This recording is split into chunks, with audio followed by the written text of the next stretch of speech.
ദേശീയ പൊതുപണിമുടക്കിന്റെ പ്രചരണാർത്ഥം ഒറ്റപ്പാലം ഡിവിഷനിൽ വാഹന പ്രചരണ ജാഥയ്ക്ക് തുടക്കമായി. ഫെബ്രുവരി 12-ന് നടക്കുന്ന പണിമുടക്കിന് മുന്നോടിയായി ഐക്യ ട്രേഡ് യൂണിയൻ സമിതിയുടെ നേതൃത്വത്തിലാണ് ജാഥ സംഘടിപ്പിക്കുന്നത്.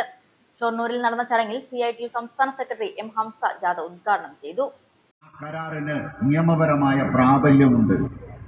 ഗവൺമെന്റ്, തൊഴിലാളി, മാനേജ്മെന്റ് 3 പേർ ചേർന്ന് ഒരു വ്യവസായത്തിന്റെ മുന്നേറ്റത്തിന് വേണ്ടിയുള്ള ദീർഘകാലാടിസ്ഥാനത്തിലും ഹ്രസ്വകാലാടിസ്ഥാനത്തിലുമുള്ള കരാർ ഒപ്പുവെക്കുക എന്ന് പറയുന്നത് നിയമത്തിലുണ്ട്.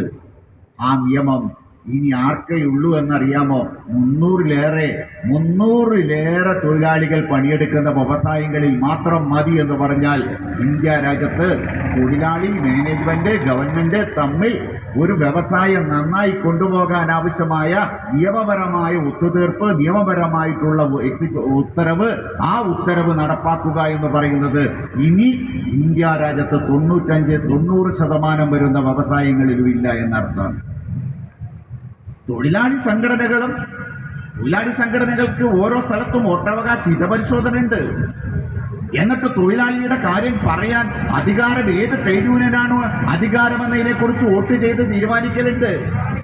ഇവിടെ പഞ്ചായത്ത്, മുനിസിപ്പൽ തെരഞ്ഞെടുപ്പ് പോലെ തന്നെ വ്യവസായ മേഖലയിൽ തെരഞ്ഞെടുപ്പുണ്ട്.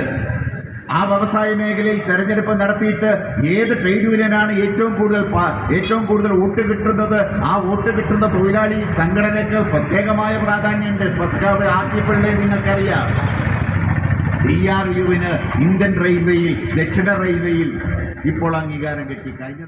ഫെബ്രുവരി 12-ന് നടക്കുന്ന ദേശീയ പൊതുപണിമുടക്കിന്റെ സന്ദേശം ജനങ്ങളിൽ എത്തിക്കുന്നതിനായി ഐക്യ trade union Ottapalam division committee സംഘടിപ്പിക്കുന്ന വാഹന പ്രചരണ ജാഥയ്ക്കാണ് ആവേശകരമായ തുടക്കമായത്. ഷൊർണൂരിൽ നടന്ന ഉദ്ഘാടന ചടങ്ങിൽ ഡിവിഷൻ പ്രസിഡന്റ് S. കൃഷ്ണദാസ് അധ്യക്ഷത വഹിച്ചു. CITU സംസ്ഥാന സെക്രട്ടറി M. ഹംസ ജാഥ ക്യാപ്റ്റന് പതാക കൈമാറിക്കൊണ്ട് ഉദ്ഘാടനം നിർവഹിച്ചു. കോർഡിനേഷൻ സെക്രട്ടറി വേണുഗോപാൽ സ്വാഗതം ആശംസിച്ചു. ചടങ്ങിൽ ജില്ലാ വൈസ് പ്രസിഡന്റ് RG പിള്ള, ജില്ലാ കമ്മിറ്റി അംഗങ്ങളായ P. Sindhu, VM Susheela, Zeenath, division vice president MK Jayaprakash, division committee അംഗങ്ങളായ ND ദിൻഷാദ്, ഗോപാലകൃഷ്ണൻ എന്നിവർ സംസാരിച്ചു. 2 ദിവസങ്ങളിലായി ഡിവിഷന്റെ വിവിധ ഭാഗങ്ങളിൽ ജാഥ പര്യടനം നടത്തും. CITU ഡിവിഷൻ കമ്മിറ്റി അംഗം KP മണികണ്ഠൻ ചടങ്ങിൽ നന്ദി രേഖപ്പെടുത്തി.